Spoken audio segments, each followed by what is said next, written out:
85 plus diya chang. Bilas, pina-estimate daw ni Bayaw Uding yung kanya, yung terrace niya ng stainless din. 85 pala yun. Ang liit lang na. Oh. Tapos si hambing natin dito sa maluwag na to.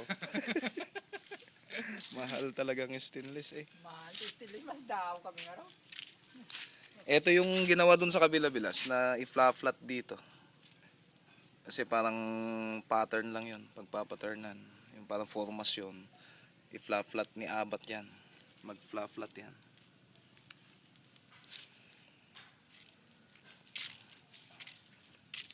Stainless. Stainless eh. Uri natin ang gitna nga raw. O yun siyang main gate.